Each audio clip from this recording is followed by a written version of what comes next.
ଆସିଛି ସୁଯୋଗ ପ୍ରଭୁ ନାହାନ୍ତି ତ ତୁମ ପରେ କ୍ଷୁଧ ଖ୍ରୀଷ୍ଟଙ୍କୁ କରହେ ତ୍ୱରିତେ ସାକ୍ଷାତ ଶେଷ ବିଚାରର ଦିନ ଯେ ନିକଟ ବିବେଚ।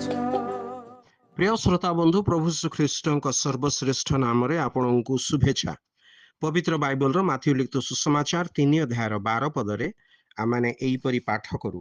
ताहांक हातरे कुला अछि आउ से निज खला उत्तम रूपे परिष्कार करी आपणा गहम अमारे संग्रह करी रखिबे, किंतु अगाड़ी जाक अनिर्बाण अग्नि रे पोड़ी पकाइबे।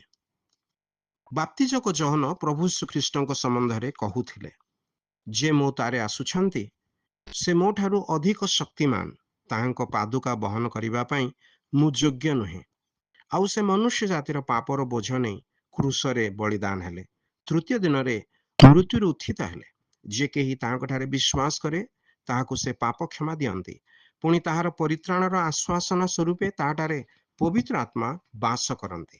मात्र जे केही ताहांक ठारे विश्वास करे नाही से अग्निर बाप्तिस्म पाइब, अर्थात नरकर अनंत अग्नि रूप दंड पाइब।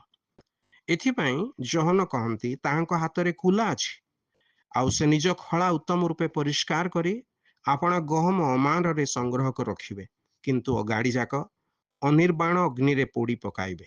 जो माने ताहांक ठारे विश्वास करंती से मानंकु से निजर गहम रूपे अमार रे अर्थात आपणा उपस्थिति रे स्वर्ग रे स्थान देबे। मात्र जो माने ताहांक ठारे विश्वास करंती नाही से मानंकु अगाड़ी रूपे नरक रे अग्नि रे अनंत दंड देबे। प्रभु श्रीख्रीष्टଙ୍କ ठारे विश्वास द्वारा आपण नरकर दंडरू रक्षा पाई प्रभुଙ୍କ उपस्थिति रे जेपरि सदाकाल पाई निजर स्थान प्राप्त हेबे, ईश्वरଙ୍କ निकटरे आपणଙ୍କ पाई ए आमर प्रार्थना।